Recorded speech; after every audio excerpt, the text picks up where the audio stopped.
कर सकता है।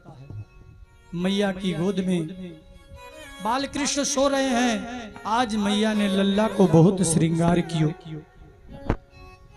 बड़ी सुंदर लाला की झांकी, लाला को पीतांबर पहनायो, लाला के सुंदर सुंदर घुघरारे बालन को मोतियन की माला बाधी, बीच में मोर पंख लगायो, आखन में काजल लगायो, पालना में कृष्ण को सुलाने लगी।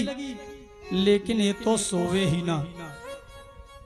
मैया लोरी गा करके लल्ला को सुला रही है और जब तक गावे तब तक लल्ला सोवे, जैसे लोरी बंद लल्ला जग जावे। मैया परेशान। मैया यशोदा ने कही लल्ला सोए ही ना, कन्हैया तो सोए ही ना। धीरे धीरे पालना चला रही है और गोपाल को सुला रही है। कितना सुंदर भाव है, आप देखो कितना सुंदर भाव। लेकिन सज्जनों, आज मैया ने सोचा कि नामकरण हो जाना चाहिए। यशोदा तेरे भाग्य की कही न जाए। धन्य है यशोदा मैया, तुम्हारे भाग्य का कौन वर्णन कर सकता है, जिसने साक्षात पर ब्रह्म को बालक बना लिया। कौन उसका वर्णन कर सकता है। 1 वर्ष के कृष्ण हो गए, अभी नामकरण नहीं हुआ। श्री वासुदेव जी मन में उनके थोड़ी चिंता है। एक पुत्र 2 वर्ष का हो गया, एक पुत्र 1 वर्ष का हो गया, लेकिन अभी तक नामकरण नहीं। इसीलिए श्री वसुदेव जी ने अपने कुल गुरु के आचार्य गर्गाचार्य से कहा, वासुदेव जी ने अपने कुल गुरु गर्गाचार्य जी से कहा, आप गोकुल जाइए और दोनों पुत्रों का नामकरण करके आइए।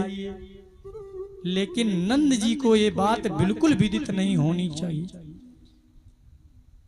कि छोटो वाला मेरो पुत्र है। ये बात नंद बाबा के जानकारी में नहीं होनी चाहिए।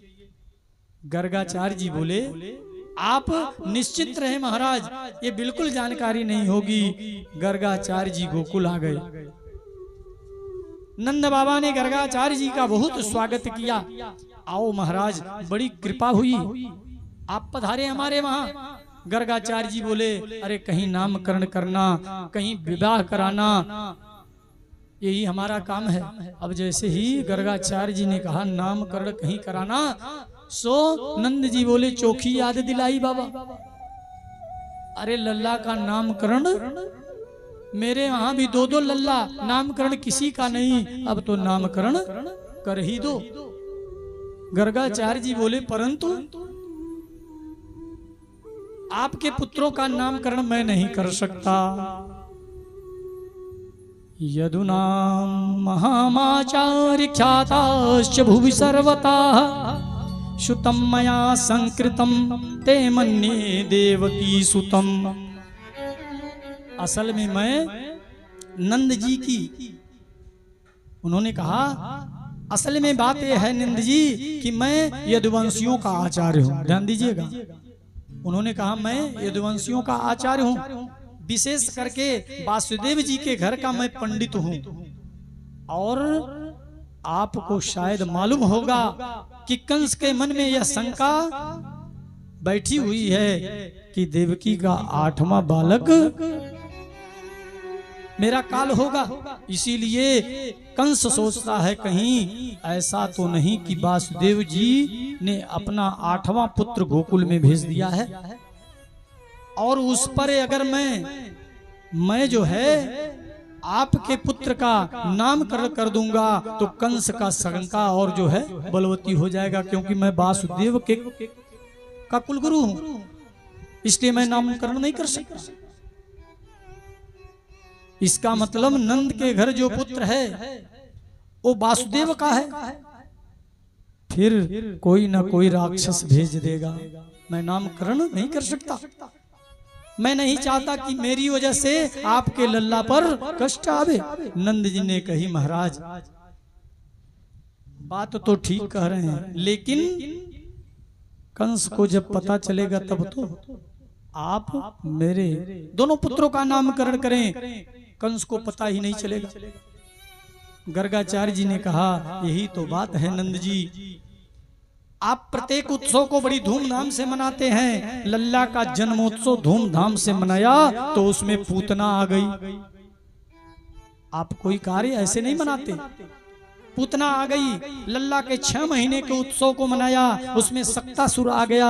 1 वर्ष का जन्म उत्सव मनाया तो त्रिड़ावर्त आकर के लल्ला को आकाश में उड़ा करके ले गया।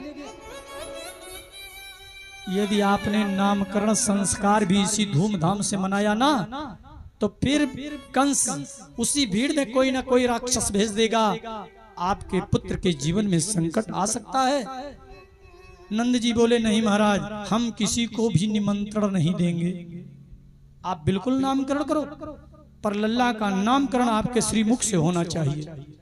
ठीक है, लेकिन शर्त यह है आप किसी को भी निमंत्रण नहीं देंगे,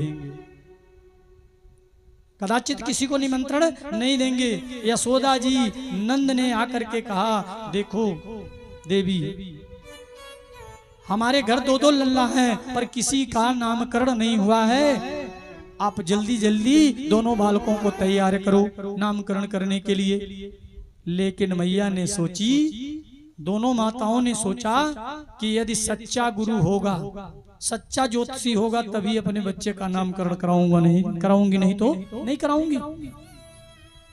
अब सज्जनों, दोनों माताओं ने क्या किया, बच्चों का अदला बदली कर लिया, बालकों का अदला बदली कर लिया, करके अपनी गोद में दोनों गर्गाचार्य के सामने बैठी हैं। सुखदेव जी कहते हैं परीक्षित, रोहिणी की गोद में बैठे हुए श्री कृष्ण को संत गर्गाचार्य जी ने देखा। दोनों माताओं ने अदला बदली किया बालकों का। रोहिणी के गोद में श्री कृष्ण हैं, यशोदा की गोद में बलराम जी हैं, है ना। दोनों माताओं ने बालकों का बदली करके बैठी हैं। और सज्जनों, जैसे ही गर्गाचार्य जी ने रोहिणी के गोद में बैठे हुए बालक को देखा, देखते ही समाधि लग गई गर्गाचार्य जी का।